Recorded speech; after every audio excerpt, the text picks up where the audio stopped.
ang kilabot ng Tarlac. Ay kwento ng isang nilalang na tinatawag ng mga tao na kilabot ng Tarlac. Hindi siya isang ordinaryong tao, kundi isang anino ng kababalaghan na matagal nang nagpapaparamdam sa mga taga-baryo tuwing hating gabi. Ayon sa matatanda, ang nilalang na ito ay minsan daw ay isang mandirigmang nadigmaan noong panahon ng Kastila. Sa sobrang galit at pagkauhaw niya sa katarungan, hindi raw siya matahimik. Kaya tuwing may dumadaan sa masukal na daan ng gubat sa Tarlac, maririnig ang mabigat na yabag ng sundalo, parang nakabotas na bakal, at ang malamig na hininga na humahabol sa mga naglakad. Si Mang Ernesto, isang magsasaka, ang unang nakaranas. Habang naglalakad siya pa uwi galing bayan, bigla siyang nakarinig ng boses mula sa dilim. "Bakit ka narito? Umalis ka bago pa mahuli ang lahat." Nang lumingon siya, nakita niya ang isang lalaking balot sa lumang uniforme ng sundalong Kastila, duguan ng dibdib at may hawak na kalawangin na espada. Ngunit bago siya makatakbo, naglaho ito na parang usok. Nang dumating si Mang Ernesto sa bahay, mataas ang lagnat at nanginginig. Kinabukasan, ikinwento niya ang nangyari at nag-umpisa na mag-ingat ang mga taga-baryo. May mga kwento rin na kapag nakarinig ka ng pakalansing ng espada sa gitna ng gabi, hindi ka dapat lumingon. Sapagkat kapag ginawa mo yon, makikita mong nakatayo sa likod mo ang kilabot ng Tarlac at huli na ang lahat. Dahil may mga pagkakataon daw na may taong naglalaho na parang bula at kinabukasan ay natatagpuan silang wala ng buhay sa gilid ng gubat. Dumating ang isang albularyo mula sa Pangasinan, si Kadomeng. Sinubukan niyang kausapin ang espiritu sa pamamagitan ng orasyon at dasal. Doon nalaman na ang kilabot ay si Kapitan Realino, isang mandirigma na pinatay ng kanyang sariling kasamahan dahil sa pagtataksil. Hanggang ngayon, ang kanyang kaluluwa ay naglalagalag, naghahanap ng katarungan. Ayon sa paniniwala, kung hindi may aalay ang dasal para sa kanyang kaluluwa, mananatili siyang ligaw at patuloy na maghahasik ng lagim sa baryo. Kaya tuwing gabi ng kabilugan ng buwan, nagsasama-sama ang mga taga-baryo upang magdasal at magtirik ng kandila sa gilid ng gubat. Umaasang isang araw, matatahimik na rin ang nilalang na tinaguriang kilabot ng Tarlac. Makalipas ang ilang linggo, akala ng mga taga-baryo ay tuluyan ng natahimik ang kababalaghan. Ngunit isang gabi ng malakas na ulan, muling nagparamdam ang kilabot ng Tarlac. Si Liza, isang dalagang nagtitinda sa bayan, ay pauwi na mula sa palengke. Dahil sa biglang buhos ng ulan, napilitan siyang dumaan sa mas maikling daan, ang makipot na daang gubat na mahigpit na ipinagbabawal ng matatanda kapag hating gabi. Habang naglalakad, naririnig niya ang pagkalansing ng bakal na tila sumasabay sa bawat yapak niya. Siguro may naglalakad din, bulong niya sa sarili, pilit na pinapakalma ang kaba. Pero nang lumingon siya, wala siyang nakita. Sa halip, malamig na hangin ang dumampi sa kanyang batok at kasunod noon ay isang malakas na tinig. "Bakit ka narito?" Napahinto si Liza, nanginginig. At doon niya nakita ang anyo ng mandirigmang Kastila. Basang-basa, may duguang sugat sa dibdib at ang mga mata ay nagliliyab na pula. Dahan-dahan itong lumapit, hawak ang kalawangin niyang espada. Halos mawala ng malay si Liza sa takot, pero bigla niyang naalala ang bili ng lola niya. Kapag nakita mo ang nilalang na iyon, huwag kang tumakbo. Magdasal ka at baka kaawaan. Kaya't pinikit niya ang mga mata at buong lakas na nagdasal ng ama namin. Ngunit sa gitna ng kanyang panalangin, narinig niyang muli ang tinig. "Hindi ako makatahimik. Hanapin ninyo ang aking pinagtaksilan. Hanapin ninyo si Don Marcelo." Pagdilat ni Liza, wala na ang nilalang. Nakatayo na lamang siya mag-isa sa gitna ng daan, nanginginig at basang-basa. Agad siyang tumakbo pauwi at isinumbong ang nangyari sa kanyang mga magulang. Kinabukasan, nagtipon-tipon ang mga matatanda at ang albularyong si Kadomeng. Doon nabunyag ang isang lumang kwento. Si Kapitan Realino, ang kilabot ng Tarlac, ay pinatay hindi ng mga kaaway, kundi ng isang kasamahan niyang tinawag na Don Marcelo, isang makapangyarihang hasyendero noong panahon ng Kastila. Ngayon, malinaw na ang dahilan kung bakit hindi matahimik ang kaluluwa. Hindi lamang siya naghahasik ng lagim, naghahanap siya ng hustisya. Ngunit may isa pang mas nakakatakot na revelasyon si Kadomeng. Kapag hindi natin nahanap ang puntod ni Don Marcelo at hinati natin ito may pagtapat sa kanya, magbabalik siya tuwing kabilugan ng buwan at bawat pagbalik may buhay na kukunin siya. At nagsimula na ang takot. Sa susunod na kabilugan ng buwan, sino kaya ang susunod na biktima ng kilabot ng Tarlac? Dumating ang gabi ng kabilugan ng buwan. Ang buong baryo ay tila nilamon ng takot. Walang naglalakas loob lumabas ng bahay. Sarado ang lahat ng bintana, nakasindi ang mga kandila at nakasabit ang mga krus sa pintuan, ngunit hindi mapigilan ang hindi maiwasan. Sa gitna ng katahimikan, isang malakas na yabag ang narinig sa kalsada, parang sundalong nakabota. Sumunod ay pakalansing ng espada na pumapalo sa mga bato ng daan. Diyos ko po, siya na naman, bulong ni Aling Rosa habang mahigpit na niyayakap ang kanyang mga apo. Sa kabilang dako, sina Liza, Kadong, Kadomeng at ilang matatapang na kabataan ay nagtipon sa lumang kapilya. May dala silang mga kandila, rosaryo at ilang gamit na pang-orasyon. Kung hindi natin sisimula ng paghahanap kay Don Marcelo, walang kapusan ito, wika ni Kadomeng. Ngunit maghanda kayo, hindi siya basta-basta papayag na mabunyag ang kanyang lihim. Nagsimula silang maglakad patungo sa lumang hasyenda na matagal nang iniiwasan ng lahat. Ayon sa mga matatanda, dito huling nakita si Don Marcelo bago bigla na lamang naglaho. Ang hasyenda ay halos gumuho na, balot ng damo at balete, tila isang libingan ng nakaraan. Habang papalapit sila, bigla na lamang umihip ang malakas na hangin at ang mga kandila ay isa-isang namatay. Nabalot sila ng dilim. At doon, mula sa loob ng hasyenda, lumitaw ang isang anino, matangkad, nakasuot ng unipormeng Kastila, duguan ng dibdib at sa matay naglalagablab na galit. Hindi pa tapos ang hustisya, sigaw ng kilabot ng Tarlac, sabay wasiwas ng kanyang kalawangin na espada. Napaatras ang lahat. Si Liza halos mapasigaw sa takot, ngunit biglang nagsimula ng orasyon si Kadomeng, hawak ang kanyang medalyon. Nagliyab ang paligid ng liwanag mula sa rosaryo.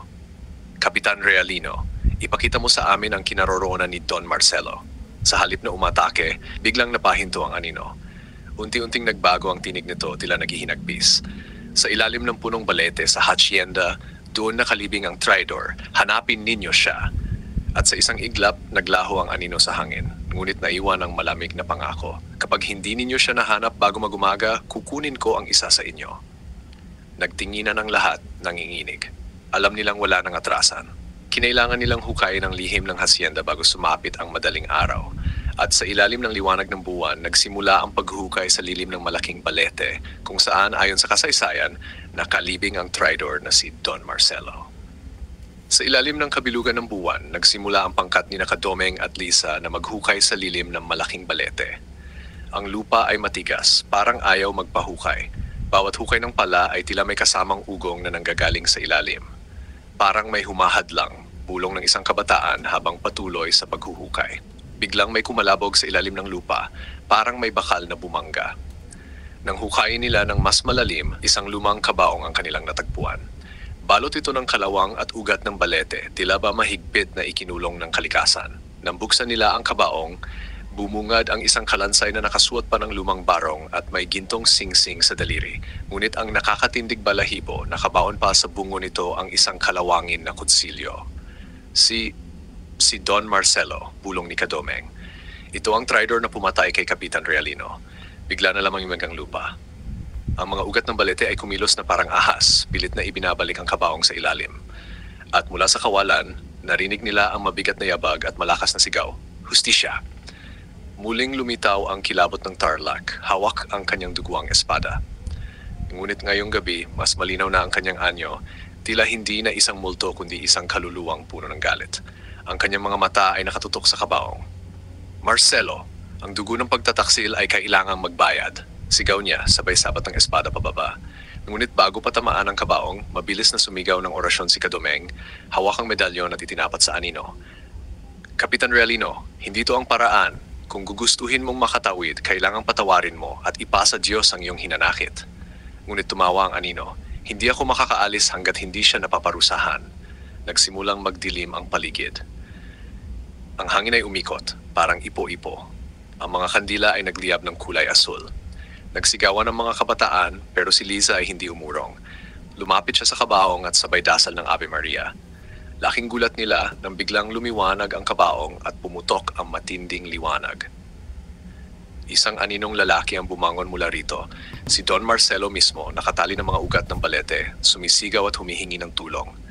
Ngayon ay nagkatapat ang dalawang kaluluwa, ang Tridor at ang biktima. Ang hangin ay nagngangalit at ang lupa ay yumanig na parang may lindol. At sa gabing iyon, magsisimula ang huling paghaharap na magtatakda kung mananatiling lagim ang kilabot ng Tarlac o tuluyan na matatahimik ang kanyang kaluluwa. Nagngangalit ang hangin at halos mabuwal ang balete sa lakas ng kalabog mula sa dalawang kaluluwa. Sa isang panig, si Kapitan Realino, ang kilabot ng Tarlac, hawak ang duguang espada, puno ng galit at paghihiganti. Sa kabilang panig, ang aninong nakagapos ng mga ugat ng balete, si Don Marcelo, ang tridor na nagbunga ng lahat ng sumpa. Realino, patawarin mo ako, sigaw ni Don Marcelo, nanginginig pilit kumakawala sa maigpit na gapos ng mga ugat. Ngunit sa halip na maawa, lalo pang nagliyab ang mata ni Kapitan Realino. Patawad, matapos mong ipagkanulo ang sarili mong kapatid sa armas? Matapos mong itapon ang aking katawan na parang hayop? Umugong ang espada at itinapon niya ang isang malakas na atake. Tumama ang talim sa mga ugat at naputol ang ilan. Napasigaw si Don Marcelo, nag-uunahan ng takot at panalangin sa mga tao sa paligid. Ang mga kabataan ay halos magtago sa likod ng pader ng hacienda, ngunit si Kadomeng ay hindi natinag. Kapitan, hindi to ang katarungan ng Diyos. Ang tunay na hustisya ay ang pagpapatawad, ngunit wala na siyang naririnig. Si Realino ay tuluyan ng naging anino ng kanyang galit. Ang lupa ay yumanig at bawat hampas ng espada ay nagbubukas ng bitak sa lupa.